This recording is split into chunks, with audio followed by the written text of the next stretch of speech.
So the question is, to follow up with the last segment, like what would be like a first step for people looking to, start unloading their karma or not take on so much karma, and start getting more in the mindset of the monastic or things that are going to set them free from their programs?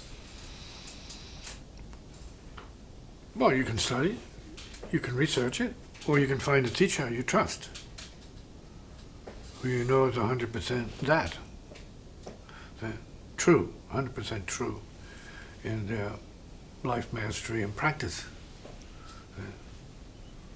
Doesn't mean they're going to be easy, or funny, particularly.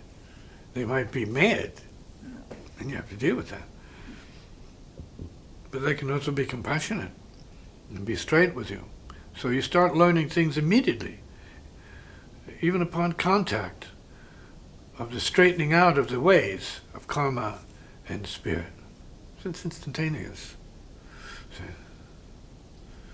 And in my own experience, with students who have come, or friends, or whatever they are, in fact,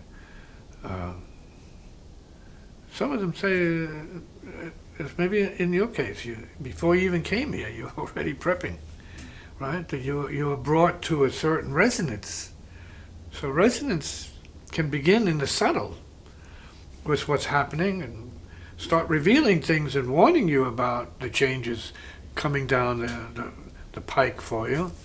And it gives you time to prepare or choose or reject what of it is being revealed to you, not from the person of the teacher, but through the agency of spirit. This happens.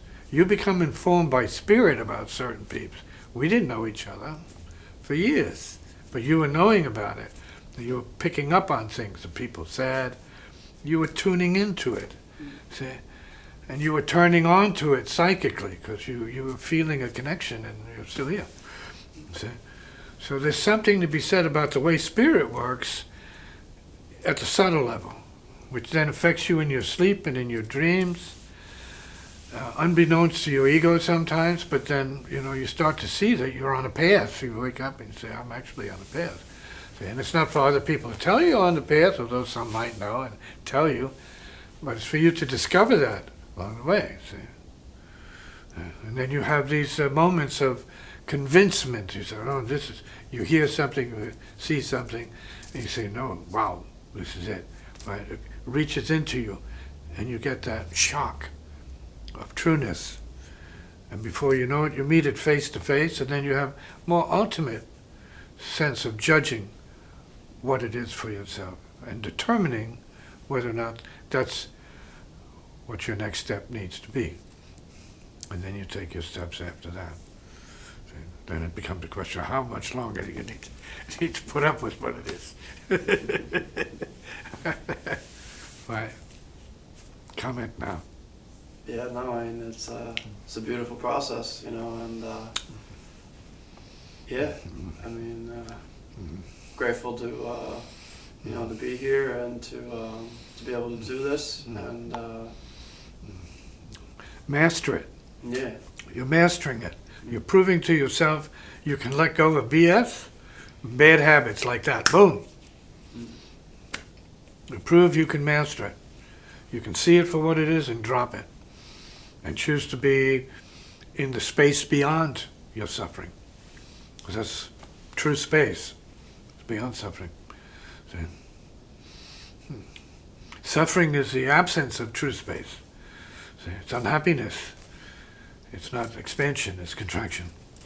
So you get to the point where you see the guru's crazy and happy all the time, more or less, right? With everybody, so to speak. And then you start to feel that that's your potential, which it is. So you can be happy. And it's all in the understanding and the view. You have the right view. You have the view of happiness.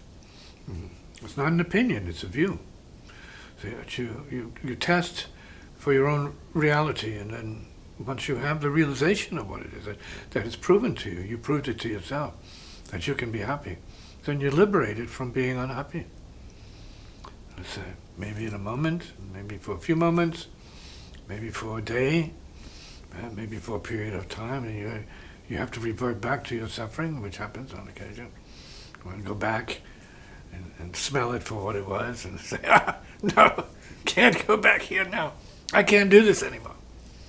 And you jump back to life mastery practice. Yeah? And it's not like you're following anybody. You're just awakening to what it is. Love always you. You, love always.